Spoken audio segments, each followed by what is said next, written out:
Soldier gunned down in fiery exchange in downtown Kingston. A soldier has died as a result of injuries sustained during a shooting incident along Charles Street and Chestnut Lane in Kingston early Friday morning. Reports were that about 1:25 a.m., members of the military were on foot patrol duty in the Charles Street and Chestnut Lane area when they saw a group of suspicious men traveling on foot. The soldiers went in pursuit of the men, who reportedly opened gunfire at them. It is reported that the soldier took evasive action and returned fire. When the shooting subsided, one member of the military was found suffering from what appears to be a gunshot wound to the left side of his face, according to the report. The gunmen then made their escape on foot in the area. The injured soldier was rushed to the Kingston Public Hospital where he was pronounced dead. The Independent Commission of Investigations Indicom and Scenes of Crime personnel were located at the scene. Meanwhile, advocacy group Jamaicans for Justice JFJ has described the morning killing of the soldier while on duty in West Kingston as an assault on the rule of law. JFJ Executive Director expressed sadness at the senseless act of violence, which she says robbed the nation of a dedicated public servant. Ms. Jackson urged the authorities to conduct a thorough and impartial investigation into the incident and bring those responsible to justice. Ms. Jackson called on Jamaicans to condemn violence in all its forms and to work together to build a safer and more peaceful nation.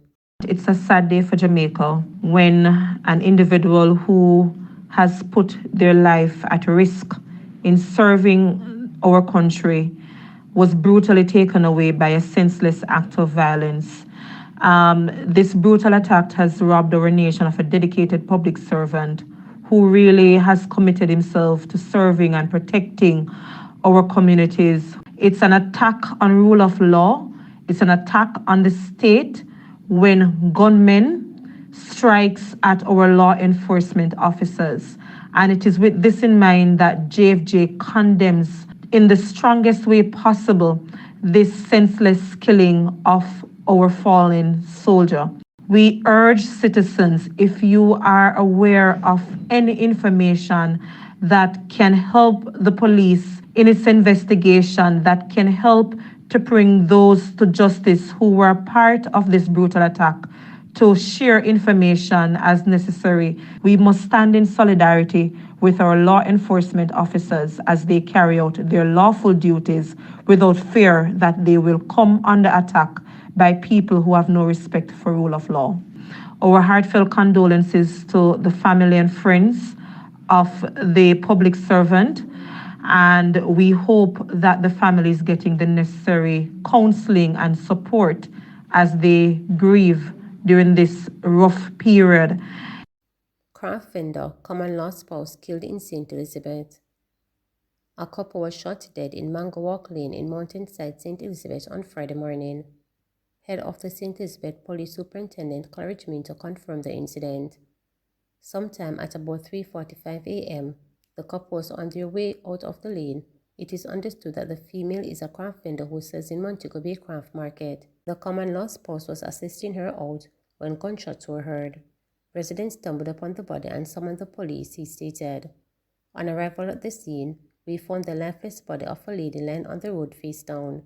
The gentleman was some distance away in the bushes, added Minto. He said Mountainside is not a crime hotspot.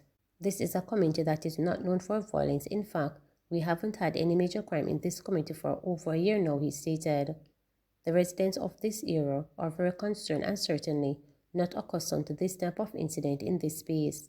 We are appealing to anyone who may have information at all on this gruesome act to share with the police, added Minto. He is encouraging those with information that can assist in the police investigation to contact the authorities. You can call 119, Crime Stop at 311, or the Black River Police.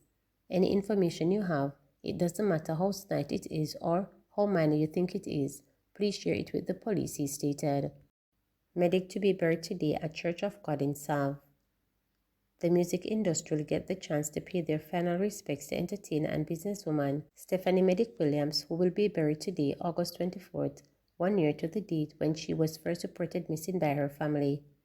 A service of thanksgiving for her life will be held at the Church of God in Savannah Lamar, Westmoreland at 10:30 a.m. Medic, who was one time had ambitions of studying medicine, went missing on August 24, 2023. At the time she went missing, the holistic entrepreneur cum dancehall artist was wearing black tights, shoes, and a black top. The police tried desperately to ferret out lead of her whereabouts, but their efforts were unsuccessful. The skeletal remains of her body, confirmed through a postmortem and DNA samples, were discovered by law enforcers in a cane field in St. Catherine on February 14, 2024. Investigators confirmed that she was shot and killed and her body dumped in Wallen, close to the Old Brighton community in Portmore. The police have identified persons of interest in her disappearance and subsequent murder, but are yet to make an official arrest. Medic emerged on the music scene in 2018 as a 24-year-old. She is best known for songs such as Money Feelings and collaborations such as Overcome featuring Shane O and Boss Level featuring Javalenti. Jamaica on high alert for Mpox. The Ministry of Health and Wellness says it has signed its surveillance to detect any suspected cases of Mpox. This move follows a recent declaration by the World Health Organization that Mpox is a public health emergency of international concern. Minister of Health and Wellness Dr. Christopher Tufton, at a press conference on Thursday, stated that no cases of the disease has been recorded in Jamaica since March 2023 and that the ministry is fortifying the country's defenses against the potential re-entrant of this health threat. We do expect the risk because the openness of our borders, the normalness of travel and international travel, and of course the interaction with persons from far and wide, he stated.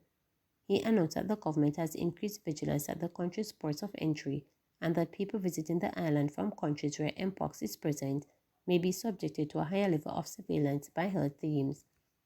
This means that they will increase messaging at our ports and we will interview travelers who have visited countries of interest in the last 6 months. Anyone with symptoms will be treated according to our protocol. Persons without symptoms will be issued health alert cards and told to contact the health department if they develop symptoms, he noted. The Democratic Republic of Congo, in the epicenter of Mpox outbreak, and other African countries report cases. Currently, Sweden, Thailand, Philippines, and Pakistan have reported cases outside of Africa. Mpox belongs to the same family of viruses as smallpox and can be transmitted by contact and droplet exposure. It causes symptoms like fever, chills, and body aches. People with more serious cases can develop lesions on the face, hands, chest, and genitals. Jamaica recorded its first case of Mpox in July 2022. Between then and March 2023, the country has recorded a total of 21 cases. No case has so far been recorded this year. The health minister explained that in non-epidemic countries like Jamaica, one case is considered an outbreak. He said the virus is a Class 1 notifiable disease, which means that clinicals should report suspected cases immediately to the Parish Health Department and the Ministry's National Surveillance Unit regardless of whether they are exploring other potential diagnoses.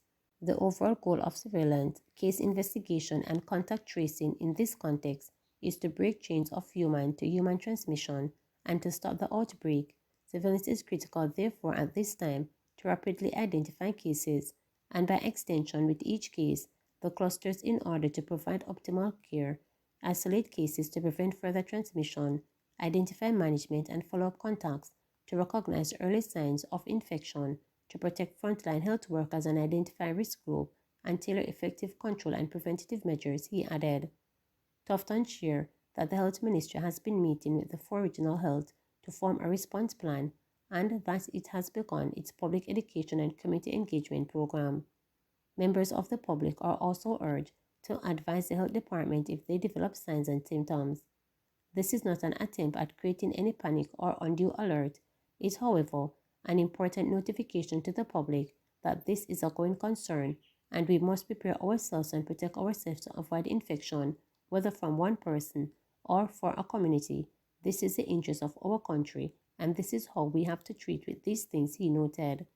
Chief Medical Officer CMO Dr. Jacqueline Bisosa Mackenzie noted that the country has capacity to test for virus and has a limited supply of vaccines, but she noted that mass vaccination and vaccination for travel is not recommended. The vaccine is recommended for persons who are close contact for persons who have been confirmed to have mpox.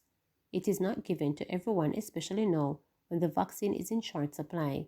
And such, countries are being asked that have stocks of vaccine to deploy those vaccines to the areas where there is most need, and that's on the African continent, she explained. Remember to subscribe, like, share, and click the notification bell for daily updates.